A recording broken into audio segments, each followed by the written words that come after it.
من الشیطان الرجیم بسم اللہ الرحمن الرحیم۔ بہت ہی قابل احترام صحافی حضرات، آپ دیکھ رہے ہیں کہ یہ مرکزی کیمپ لگا ہوا ہے اور کل اسی شاہراہ پہ شاہراہ فیصل پر ایک بہت تاریخی فلسطین مارچ منعقد کیا جائے گا۔ یہ کراچی کے لوگوں کا ایک طرح امتیاز ہے کہ جب بھی امت کے اوپر کوئی برا وقت آتا ہے یا دین کی سربلندی کے لیے کوئی کام کرنا ہو تو کراچی کے عوام میدان میں نکلتے ہیں، اپنا فرض ادا کرتے ہیں۔ جماعت اسلامی نے بھی اسی سوچ کے پیش نظر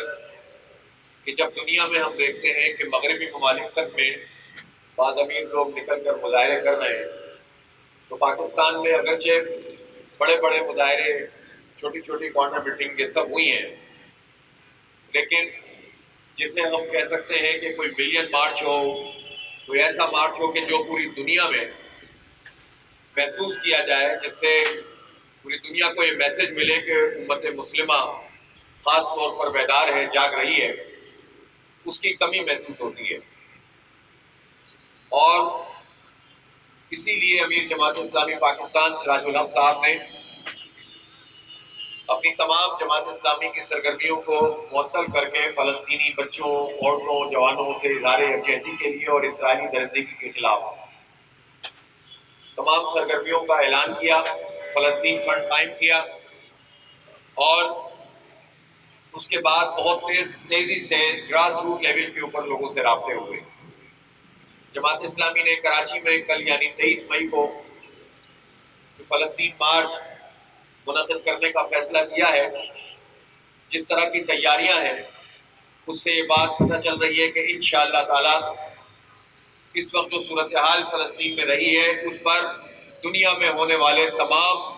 ریلیز، مظاہروں، احتجاج سے سب سے بڑا احتجاج کراچی کا ہوگا انشاءاللہ۔ اس لیے بھی ہم پر یہ واجب ہے کہ کراچی 3 کروڑ انسانوں کا شہر ہے، پورے عالم اسلام کا سب سے بڑا شہر ہے، اور کراچی ہمیشہ سے دین کے جذبات رکھنے والے لوگوں پر مشتمل ہے، مجاہدین اسلام کی مدد کرنے والے انسانوں پر مشتمل ہے۔ پھر کیسے ممکن ہے کہ ہم پیچھے رہیں؟ اور ایسی صورتحال میں جب ہمارے 300 کے قریب فلسطینی بھائیوں کو اسرائیل نے اپنی درندگی کا نشانہ بنایا، جس میں تقریباً 100 بچے بھی شامل ہیں، ایسی صورتحال میں کہ جب اس نے بیت المقدس پہ یلغار کی ہوئی ہے، اور اگرچہ کہ پرسوں رات 2 بجے جنگ بندی کا اعلان ہوا، لیکن اس جنگ بندی کی خلاف ورزی کرتے ہوئے کل اسرائیل نے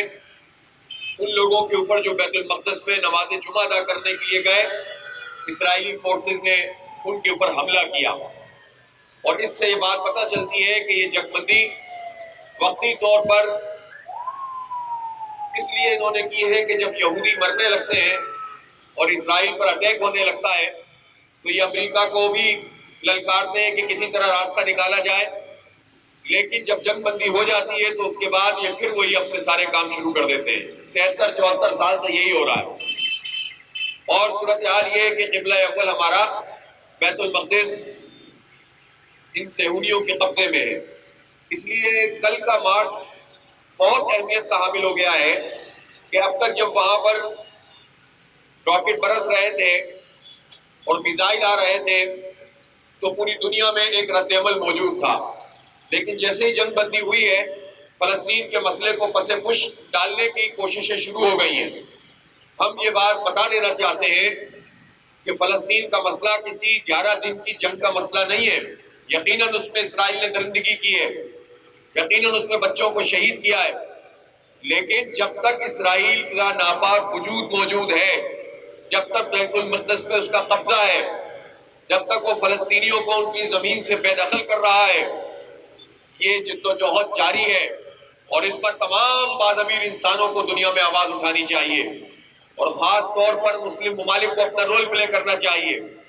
یہ درست ہے کہ پاکستان نے بھی اپنا ایک اچھا موقف پیش کیا، یہ بھی ٹھیک ہے کہ ترکی نے بہت بڑھ کر ہمیشہ کی طرح اپنے فلسطینی مسلمانوں کے لیے آواز اٹھائی، ایران کا اور قطر کا رول بھی بہت اہم تھا، کویت نے بھی بہت جم کر بات کی، لیکن بات کرنے تک یہ وقتی طور پر کوئی چیز اقوام متحدہ میں پیش کر دینا مسئلے کا حل نہیں ہے، بلکہ فوری طور پر عالم اسلام کا ایک نمائندہ اجتماع بلانا چاہیے۔ OIC کا جو ادارہ ہے وہ اپنا کردار ادا کرنے میں ناکام ہو گیا ہے۔ اب یہ پاکستان کا کام ہے کہ وہ لیڈنگ رول پلے کرے اور تمام وزرائے اعظم صدور اور ملوک کا ایک اجلاس طلب کیا جائے۔ جو نہیں آئے گا وہ آئسولیٹ ہو جائے گا، وہ امریکہ کے کیمپ میں کہلائے گا۔ پوری امت مسلمہ اور باضمیر انسانوں کا سامنا اس کو کرنا پڑے گا۔ اور دوسری طرف آرمی چیفز کا اجلاس بھی بلایا جائے تاکہ اسرائیل کو ایک واضح میسج ملے کہ بہت ہو گیا ہے، اور اب اگر اس نے کوئی ایسی حرکت کرنے کی کوشش کی یا قبضہ برقرار رکھنے کے لیے کوئی کام کیا تو ہم آگے بڑھ کر اس سے اپنا قبلہ اول چھین بھی سکتے ہیں۔ اس کے بغیر اگر ہم چاہتے ہیں کہ کوئی مسئلہ حل ہوگا تو نہیں ہو سکتا۔ یہ کام کیسے ہوگا؟ یہ کام اس وقت ہوگا جب بیداری ہوگی، جب عوام نکل کر کھڑے ہوں گے، جب ہم سڑکوں پر آ کر احتجاج کریں گے، جب ہم حماس کے مجاہدوں کو حوصلہ بڑھائیں گے جنہوں نے قسمہ پرسی کے عالم میں اپنی جد و جہد، اپنی جہاد کے جذبے اور شوق شہادت سے اسرائیل جیسی قوت کو جو ہے وہ ڈھیر کیا اور جنگ بندی پر مجبور کیا، اور دنیا کو یہ بتا دیا کہ جنگیں اسلحے سے زیادہ ایمان اور جذبے سے لڑی جاتی ہیں۔ اس لیے ہم یہ سمجھتے ہیں کہ کل کا یہ مارچ بہت اہمیت کا حامل ہے اور کراچی کے عوام بڑی تعداد اس میں شریک ہوں گے۔ بچوں کے ساتھ آئیں، اپنی فیملیز کے ساتھ آئیں، نوجوان آج کے دن کو، رات کو اور کل صبح اس کے لیے اپنے آپ کو وقف کر دیں کہ وہ اپنے دوستوں کو، اپنے رشتہ داروں کو، اپنے جاننے والوں کو ٹیلی فون کال کریں گے اور اس مارچ میں آنے کے لیے تیار کریں۔ ان کو قائل کریں کہ گھر بیٹھنے سے مسئلے حل نہیں ہوتے، اور سب سے بڑی بات یہ ہے کہ جب ہم میدان میں نکل کر آتے ہیں تو اللہ رب العالمین کے بارگاہ میں اپنی اس کوشش کو پیش کرتے ہیں، فلسطینی جانے دیں، ان کے بچے شہید ہوں اور ہم سڑک پہ بھی نہ آ سکیں تو ہم قیامت کے دن اللہ کو اور رسول اللہ صلی اللہ علیہ وسلم کو کیا منہ دکھائیں گے؟ اس لیے جماعت اسلامی صرف میزبان ہے۔ یہ کل کا فلسطین مارچ تمام پولیٹیکل پارٹیز کا مارچ ہے، تمام لسانی اکائیوں کا مارچ ہے، تمام علماء کرام کا، وکلاء کا، مزدوروں کا، خواتین کا، حضرات کا، بچوں کا، مائنورٹیز کا، سب کا مارچ ہے۔ ہم اپنی میزبانی میں سب کو انشاءاللہ خوش آمدید کہیں گے، اور امیر جماعت اسلامی پاکستان سراج الحق صاحب انشاءاللہ مارچ کی قیادت بھی کریں گے، اس سے خطاب بھی کریں گے۔ آج ہم نے بڑے پیمانے پر رابطے کیے ہیں اور بہت سارے سول سوسائٹی کے افراد، وکلاء کے پاس ہم کل گئے تھے، آج آرٹس کونسل میں گئے، اور اسی طرح اسپورٹ سے تعلق رکھنے والے بہت سارے کرکٹر، کھلاڑی، یہ سب انشاءاللہ اس مارچ میں شریک ہوں گے۔ ان کے میسیجز بھی اب آنا شروع ہو جائیں گے۔ تو میں سمجھتا ہوں کہ سب کو یکجہتی کا مظاہرہ کرنا چاہیے۔ جہاں تک انتظامات کا تعلق ہے، ہماری ٹیم پوری طرح سے کام کر رہی ہے،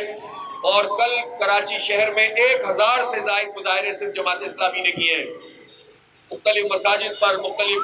کارنر میٹنگز کی ہیں، بازاروں میں گئے ہیں۔ اور آخری بات یہ ہے کہ فلسطین فنڈ میں دل کھول کر عطیات دیں، اس لیے کہ یہ فلسطین فنڈ فلسطین کے بھائیوں کے لیے ہماری طرف سے ایک کنٹریبیوشن ہے، یہ صدقہ جاریہ ہے۔ ہم جا نہیں سکتے، اپنی مال سے اپنے بھائیوں کی مدد کر سکتے ہیں، صہیونیوں کے خلاف ہونے والے اس عظیم جہاد میں اپنے مال سے شرکت کر سکتے ہیں، زخموں کا پھایا ہم بن سکتے ہیں، ان کی ریلیف کا سامان ہم کر سکتے ہیں۔ ہماری الخدمت اس وقت غزہ میں موجود ہے، وہاں ایکٹیویٹیز میں شامل ہے، اور ہمیشہ کی طرح چونکہ جماعت اسلامی کی اسلامی تحریک ہے تو جہاں بھی اسلامی تحریکیں سامراج کا مقابلہ کر رہی ہیں، صہیونیوں کے مقابلے میں موجود ہے، جماعت اسلامی ان تحریکوں کے ساتھ بالکل جڑی ہوئی ہے، اور ہمیں اس پہ کوئی پشیمانی، کوئی شرمندگی نہیں ہے، کوئی معذرت خواہانہ رویہ نہیں ہے، بلکہ ہم تو یہ کہنا چاہتے ہیں کہ پاکستان سمیت تمام مسلم ممالک کو حماس کو نہ صرف ریکگنائز کرنا چاہیے بلکہ اقوام متحدہ میں حماس کی نمائندگی ہونی چاہیے، تاکہ فلسطین کا اصل مقدمہ حماس ہی پیش کر سکتی ہے اور وہی پیش کرے۔ بہت بہت شکریہ۔ وآخر دعوانا الحمدللہ رب العالمین۔